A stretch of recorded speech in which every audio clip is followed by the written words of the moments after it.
comme vous voyez ici, le sens propre et le sens figuré. Qu'est-ce que ça veut dire, madame? Tout d'abord, le sens propre d'un mot, c'est-à-dire le sens clair, le sens qu'on utilise à chaque fois, le sens courant. Le mot, n'importe quel mot, il peut avoir un sens propre et un sens figuré. Alors, on va voir à partir de ces phrases-là et vous allez comprendre qu'est-ce que ça veut dire propre et qu'est-ce que ça veut dire figuré. On commence par la phrase A. Le bouchon de cette bouteille est bien difficile à retirer. Le bouchon, vous savez qu'est-ce que ça veut dire le bouchon? Les limonades, les bouteilles de limonade, il y a un bouchon. Alors, pour boire les limonades, je dois retirer le bouchon. Retirer le bouchon. Alors, le bouchon est difficile à retirer. OK? Ça, c'est la phrase A. La phrase B. La radio annonce un bouchon de 8 km à l'entrée de l'autoroute. Alors, la radio, qu'est-ce qu'on nous dit? Il y a un bouchon, il y a un arrêt de 8 km à l'entrée de l'autoroute. C'est clair? C'est-à-dire, 8 km de la route, elle est arrêtée. Alors ici, dans la phrase A, alors le bouchon ici, il est utilisé dans son sens propre ou bien un sens figuré? Automatiquement, c'est le sens propre. Le bouchon, c'est le bouchon qu'on connaît tous. OK? Alors ici, le bouchon, il est utilisé dans son sens courant. C'est un sens propre. Mais ici, il indique l'arrêt de la route. Alors c'est un sens figuré. OK? On passe à la phrase C et D. Ce matin, il y a beaucoup de nuages et il pourrait pleuvoir. Ce matin, Malek est dans les nuages et ne suit pas les leçons. Alors la phrase C, qu'est-ce qu'il dit?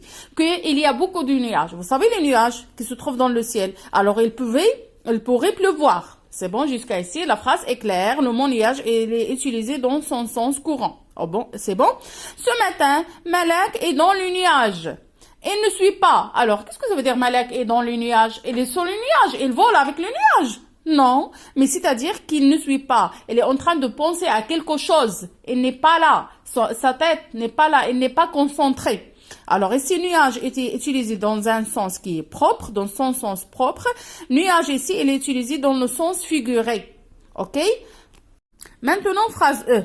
Lorsque le ciel est bleu, les gens paraissent plus heureux. Comme vous voyez ici, le ciel est bleu, les gens sont heureux. C'est bon? La phrase F. Ce bruit tellement fort et brutal m'a fait une peur bleue. Regardez ici. Alors, il y a du bruit qui m'a fait une peur bleue. Est-ce que la peur a une couleur bleue? Non, mais c'est pour montrer que j'ai très peur, comme vous voyez sur l'image ici. Alors, cet garçon, il a très peur. C'est bon? Alors ici, bleu, c'est la couleur bleue. Elle est utilisée dans son sens courant. Ici, bleu, c'est un adjectif aussi. C'est la couleur, mais elle est utilisée dans un sens figuré, dans un sens imagé. On dit figuré ou bien imagé pour exprimer une métaphore. OK? Les deux dernières phrases. La lionne se jette sur la gazelle, puis la dévore. Alors, la lionne, vous savez, la lionne, c'est la femelle de lion, se jette sur la gazelle, vous savez la gazelle, puis la dévore, c'est-à-dire puis la mange. Dévorer, c'est manger. Malika dévore le roman que je lui ai offert. Malika, c'est une fille, dévore. Le roman, c'est un livre que je lui ai offert. Alors, est-ce que Malika a mangé le livre?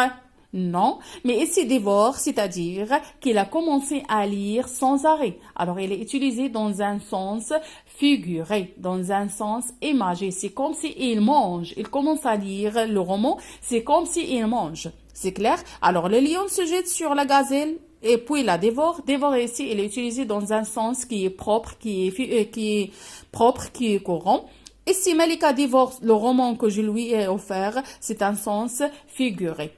Alors, je souhaite que vous avez compris maintenant la différence entre le sens propre et le sens figuré à partir de ces phrases. Elle est très facile. OK? Mon voisin a beaucoup maigri et nage dans ses vêtements. Alors, est-ce que je peux nager dans mes vêtements? C'est-à-dire, elle est trop maigre. Alors, c'est un sens figuré. OK? Avec les pommes du jardin, mamie a fait une bonne compote. Alors, maman a fait une bonne compote. Compote, c'est un sens propre ici. C'est comme les pommes de jardin. Une compote, c'est un mélange de fruits, ok? À la piscine, je nage. Surtout, la brasse. Alors, je nage dans la piscine. Ça, c'est un sens propre aussi. Marco est entré sans frapper et le maître lui a passé un savon. Alors, savon, est-ce elle lui donnait un savon pour laver les mains? Non, mais c'est-à-dire, elle le grandit, il lui dit, voilà pourquoi tu entres sans frapper à la porte. C'est un sens figuré. Passe-moi le savon, s'il te plaît, je me lave les mains. Et si le mot savon est utilisé dans un sens propre. Nous ne sortirons pas aujourd'hui, il pleut des cordes. Alors, est-ce que la pluie tombe avec des cordes? Non, mais c'est-à-dire, il pleut beaucoup. Alors ici, c'est un sens figuré. On passe à l'exercice 3. Relie chaque expression à sa signification. Ne pas être dans son assiette. Alors, ne pas être dans son assiette, c'est-à-dire ne pas être en forme. Elle n'est pas en forme. Ok? Avoir un poil dans la main, c'est être paresseux. Et avoir un poil, on dit avoir un poil dans la main, il est paresseux. Avoir les joues en feu, avoir les pommettes rouges. Ne pas avoir froid aux yeux, être audacieux. Avoir la langue bien perdue, être bavard, qui parle comme ça. Alors ça, concernant l'exercice 3.